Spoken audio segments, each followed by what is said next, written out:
Vamos rapidito al libro de Segunda de Timoteo, en su capítulo 3, verso 14 en adelante. Gloria a Dios.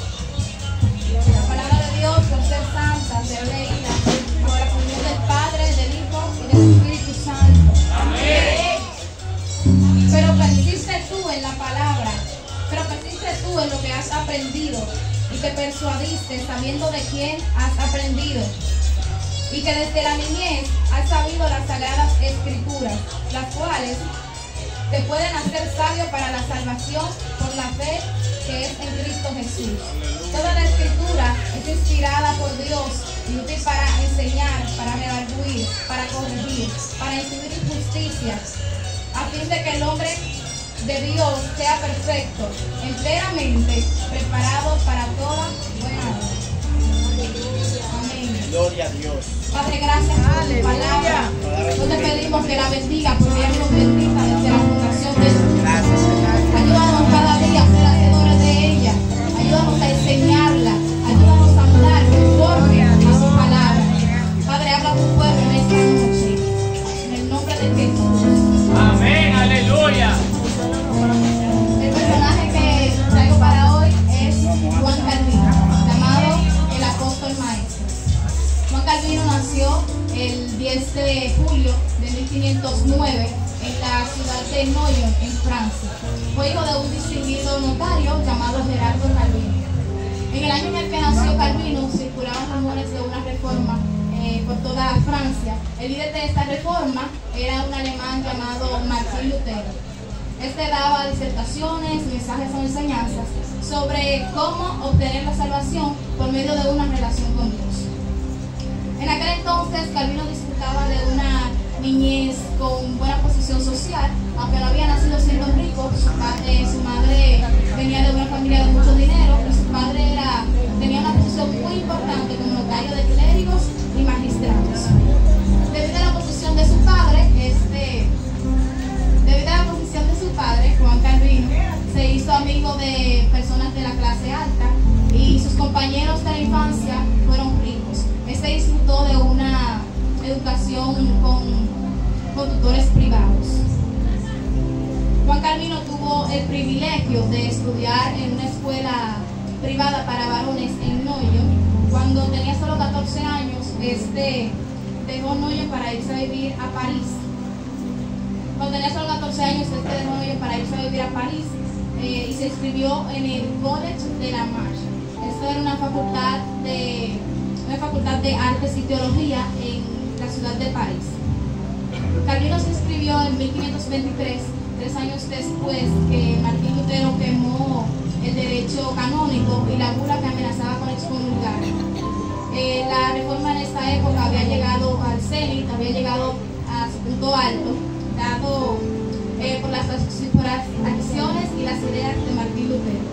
Juan Calvino, siendo un joven de solo 14 años, se encontraba en una de las universidades más importantes, ubicada en una de las naciones más grandes de su época. Calvino era un joven apasionado que le gustaba estudiar.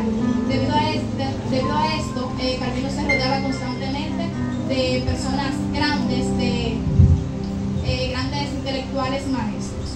Se dice que a pesar de su corta edad, Calvino tenía mente de anciano, ya que era muy maduro, a pesar de la corta edad que tenía. Amaba los libros y disfrutaba de examinar profundamente cada tema hasta llegar a comprenderlo en detalle. Gracias a esto, Calvino fue un invitado frecuente en el hogar de 2 de los más grandes eruditos de su universidad. Estos eran hijos de hombres importantes y ambas familias fueron recibidas por Calvino como refugiados en la época de la Reforma.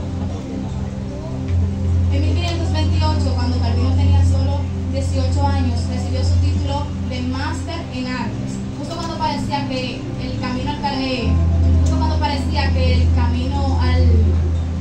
al sacerdocio estaba listo para que Calvino lo recorriera, hubo un giro inesperado en los hechos, ya que el padre de Calvino, Gerardo, su trabajo se veía amenazado, ya que ya no era tan apreciado debido a su edad.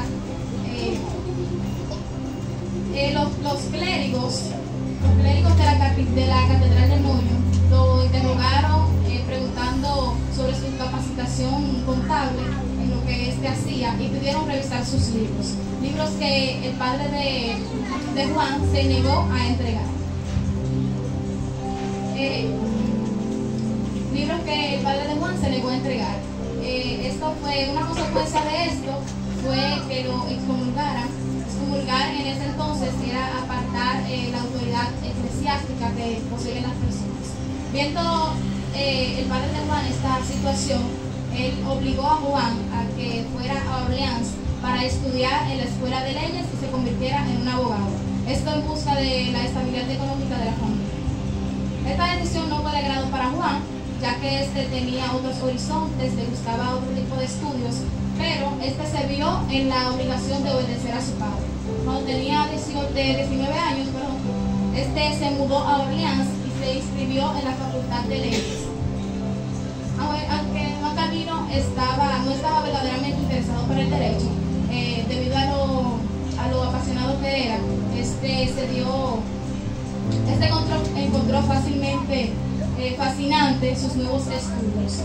Durante su estadía de 1 año y medio en Orleans, se convirtió en uno de los más importantes instructores de jurisprudencia en toda Francia. Calvino pasó al frente de su clase. El progreso de no se debía realmente al amor que sentía por el estudio de la ley, sino que se debía al amor que sentía por el estudio de los idiomas, de las culturas y de la literatura. Su hambre por la filosofía era tan grande que no se sentía satisfecho. No se sentía satisfecho con lo que aprendía en los escritos políticos y humanistas, sino que se mantenía investigando para conocer cada día más y satisfacer esa hambre de conocimiento. Aunque Calvino estaba absorbido en ese momento por sus estudios, resonaba en todo su alrededor el luteranismo. En ese entonces, el luteranismo,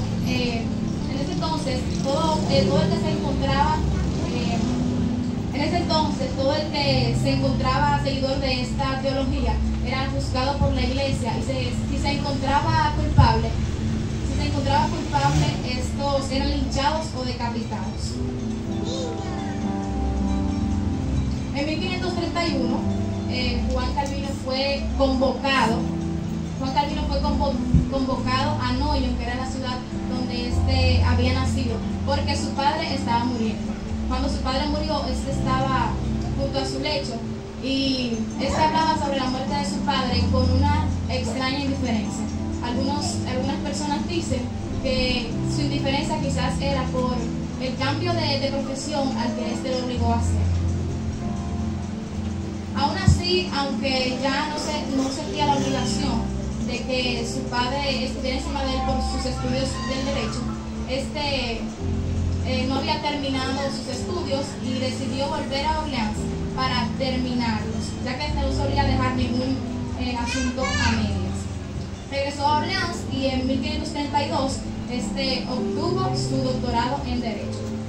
Colmado de conocimientos, Calvino se sintió inspirado a aprovechar la imprenta en ese entonces y decidió publicar su primer libro. Este libro era un comentario de Clementia, era un comentario de otro libro que se llamaba Clementia, de Séneca. En él Calvino concordaba con que los reyes tenían una autoridad superior por derecho divino, pero también condenaba el orgullo, los pecados y el razonamiento los razonamientos que los llevaban a estos a actuar de maneras inhumanas. Calvino publicó su primer libro, el libro que fue un total fracaso, pero dos cosas buenas surgieron de este libro. La primera es que hay elementos en ese libro que se convirtieron en un fundamento permanente de su doctrina política durante su liderazgo en la Reforma. Lo segundo es que para escribir este libro, Calvino se hospedó en la casa de un luterano, y como consecuencia de esto, Calvino estuvo bajo influencia directa del protestantismo. En 1534, decidió permanecer en Noyo para visitar a su familia. Durante este tiempo, el hermano de Juan Calvino, que se llamaba Carlos, fue detenido, fue arrestado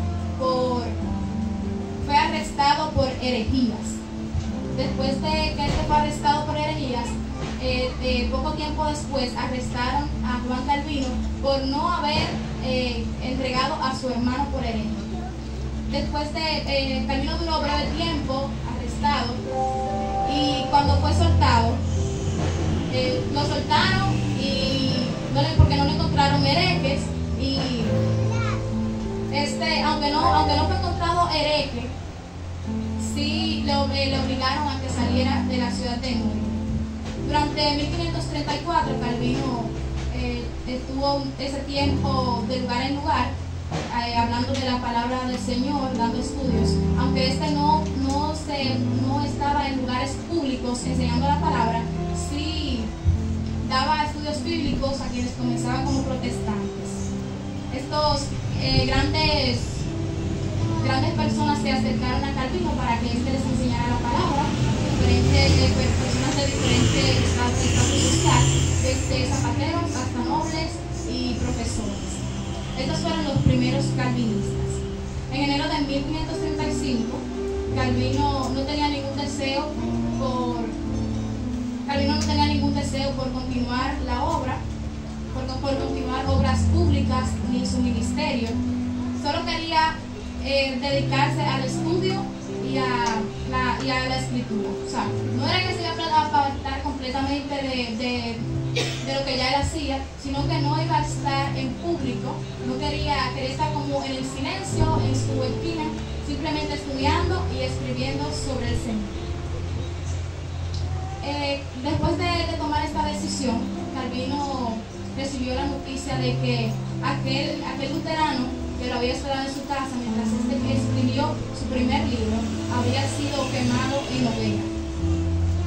Su corazón se sintió triste, su corazón se partió al recibir esta noticia, pero esta noticia, a pesar de que no fue buena, lo motivó a seguir escribiendo y a publicar lo que realmente él sentía. Fue entonces cuando decidió publicar la primera edición de su llamado libro Institución. Este libro no buscaba realmente proveer o explicar la doctrina protestante, aunque mencionaba ciertos puntos. La razón principal por la que Calvino publicó este libro era para reivindicar los mártires cuyas muertes eran, según la Iglesia, estimadas a los ojos del Señor. Este buscaba pedir ayuda a otras naciones para poner fin a la muerte, al asesinato de los que la Iglesia consideraba como herejes. Lo que realmente Calvino buscaba con esta edición, con este libro, era llevar a la Iglesia a su principio original, era llevar que la Iglesia volviera a su diseño divino. En 1536, a finales de agosto, Calvino pasaba la noche en una posada en Ginebra. Estando allí, prácticamente escondido para que no lo buscaran, se encontró, o más bien, un evangelista llamado Guillermo Farel fue a su encuentro. Farel era un evangelista explosivo, el cual se dedicaba a predicar la palabra a donde quiera que fuera. Debido a la influencia que este evangelista tenía, Ginebra se convirtió en una ciudad reformada. El gobierno junto a la iglesia trabajaron para que las creencias protestantes prevalecieran. En este entonces, Farel estaba necesitando de alguien que lo ayudara a dirigir a Ginebra, ya que Ginebra estaba lista para una reforma, pero necesitaba de un líder. Gloria a Dios. Aleluya. Te amo, papá.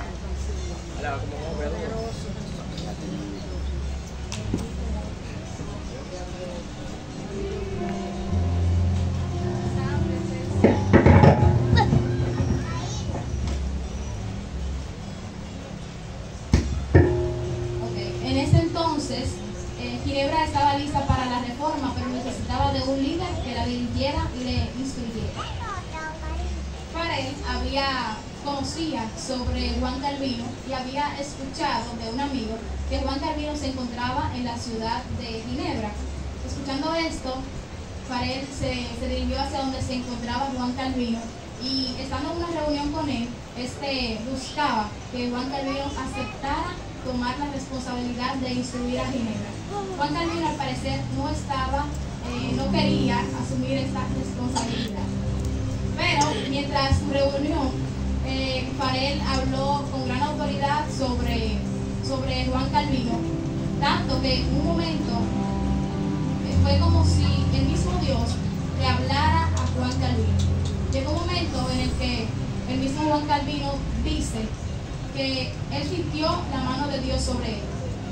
Y al sentir la mano de Dios sobre él, murió todos los planes, todo lo que él había adoptado para sí, todos los planes que él tenía de lo que él quería realmente hacer, o el diseño que él quería adoptar para sí, murió en ese momento y él decidió ser aquel hombre al que Dios estaba demandando en ese momento. Eso fue a finales de agosto. A principios de septiembre, cuando Calvino estaba listo para comenzar la obra en Ginebra, Calvino comenzó siendo líder, profesor de las Sagradas Escrituras en esta nueva iglesia y se dedicaba a enseñar la palabra del Señor. Farel en ese entonces era considerado como un predicador. Farel se encargaba de ir de lugar en lugar predicando la palabra del Señor y Calvino se quedaba en la iglesia enseñándole a ellos la palabra. En menos de un año Calvino pasó a ser el pastor principal de esa iglesia. La ciudad y la actitud de la gente en ese entonces era lo que cualquier reformador, era el sueño de cualquier reformador. En ese entonces los reformadores tenían completa autoridad para reestructurar una ciudad cuya moral era exageradamente relajada. Entonces Calvino asumió la tarea de servir al pueblo, brindándole el conocimiento de las Sagradas Escrituras, buscando así que estos vivan vidas agradables al Señor. Calvino hacía énfasis en que el hombre era salvo por gracia y no por obras. Decía que la gracia nos habla del amor y la bondad de Dios para con la humanidad, cosa que es cierto, ya que la misma palabra nos dice que esto no es por obra para que nadie se gloríe. Aunque las obras son importantes, pero somos salvos por fe. El mismo Señor en algún momento dijo a los que se le acercaban: tu fe te ha salvado, tu fe te ha sanado, por tu fe has sido salvo. Después de tanto enseñar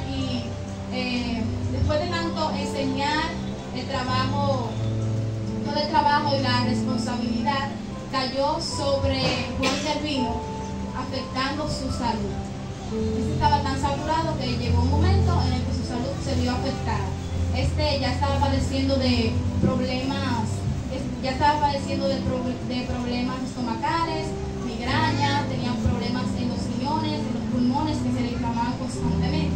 Aún así, aunque su salud se vio afectada, no se detuvo, no detuvo la obra, no dejó de enseñar la palabra.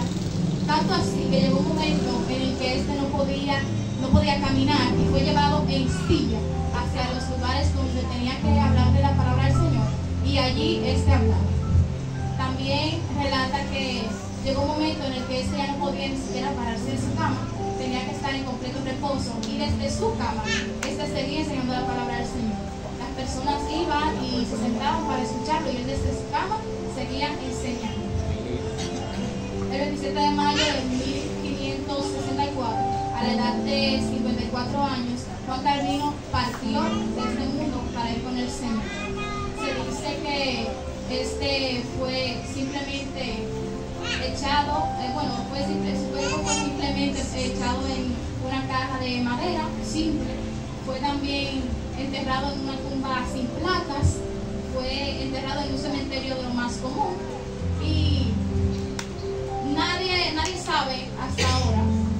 que tuvieron en ese entonces, nadie sabe dónde está enterrado ese gran reformador, ya que siempre buscaba la gloria del Señor y desde el principio de su ministerio buscaba que la gente viera a Jesucristo, y hasta el día de su muerte así siguió siendo. Su meta fue la misma, siempre buscó que la gente viera al Señor, no que lo viera a él, sino poniendo siempre al Señor en lo alto. Algo que debemos aprender de Juan Calvino es que por más que Dios nos use, nosotros debemos siempre hacer que la gente vea a Jesucristo, no que nos mire a nosotros. Debemos enseñar la palabra en todo lugar, debemos enseñar la verdad de Dios, ya que en estos momentos, en este tiempo, vemos muchas falsas doctrinas. Debemos hacer que la verdad de Dios sea siempre puesta en alto. Gloria al Señor, Dios les bendiga. Amén. Dios les bendiga más. Amén. Hasta aquí mi oportunidad y la persona que continúa.